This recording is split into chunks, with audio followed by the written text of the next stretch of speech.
Siphinde sikwamukele mbukeli wethu kuyona iMakhiwa TV yosukela namhlanje. Njengoba sikade sikuvezile ngaphambilini ukuthi sila endaweni yaseBaqulusini ngaphansi ke kweKing Shenge Village. Nakulapho ke umkhonto wesizwe ubambe khona ke ingqungquthela ke yabesifazane ngaphansi kwesifunda iZululand. Kwinqoqo esike saba nazo ngaphambilini njengamanje ke sesijoyine umntwana uNozwe Zulu ongena ku Deputy Secretary kusona ke isifundazwe sakwaZulu Natal. Ndaba ezitha sikwamukele osukela namhlanje.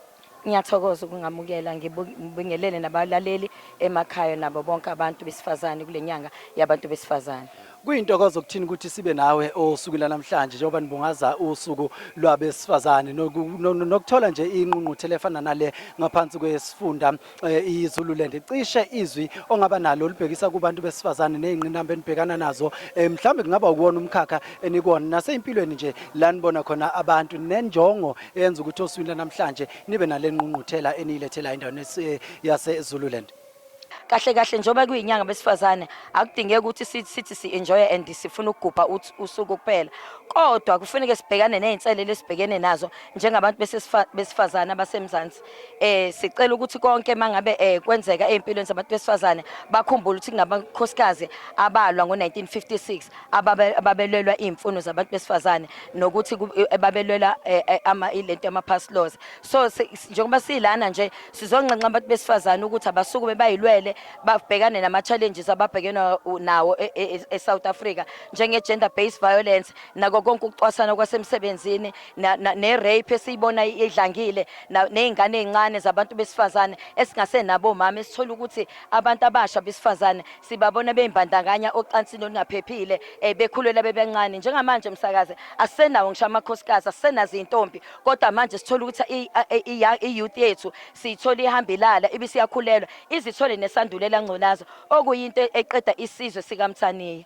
Omunye uzothi uyasho ukuthi asisukume sikhulume kodwa inhlaka esikhuluma kuzona zigcina ingasafuna ukusebenzisana nathi njengabantu besifazane. Abanye bagcina sebebona saza mhlawumbe sesigcina sesikhalaza kakhulu. Ungabeka uthini lolo daba lele inhlakeni ezingafuna ukulekelela abantu besifazane mabelethe izikhalazo zabo ababhekana nazo mhlawumbe isemsebenzini okanye isemakhaya? Msakazi ngiyabonga. Kuyaxaka ukuthi kungakhona abantu eSouth Africa kulesi sikhathi samanje abangakwazi ukusebenzisana nezinhlaka zabantu besifazane njengoba siyi-MK Women's League njena simele kona lokho ukuthi sibhekane nezingqinamba nama-challenges.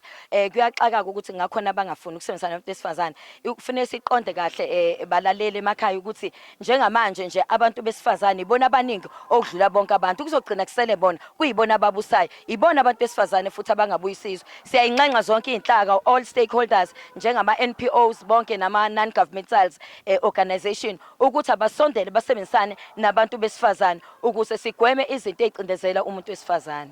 Elakho lokuphetha ulinikeza umuntu osekhaya ukuba aqine edolweni akwazi futhi ukuba namandla njengowesifazane ekutheni kuzona zonke izinkinga abhekana nazo abe nalo izwi lokukhuluma.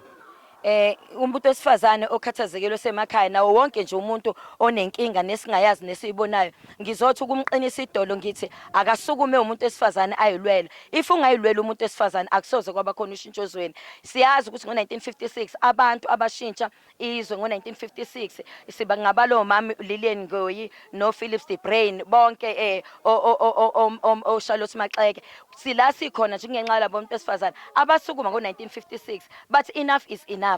Namanje ngiyanxenxa ukuthi bantu besifazane sukumani nizilwelwe nilwele okungokwenu.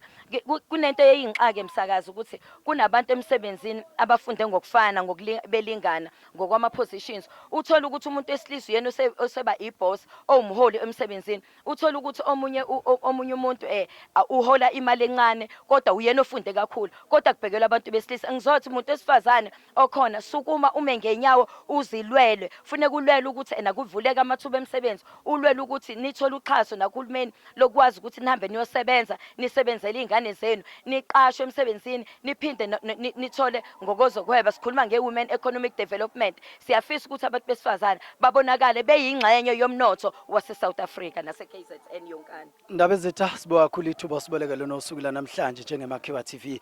Umgubheni wenzayo ngazathi ungaqhubeka kahle. Thank you so much. Ngiyabonga kubalaleli emakhaya.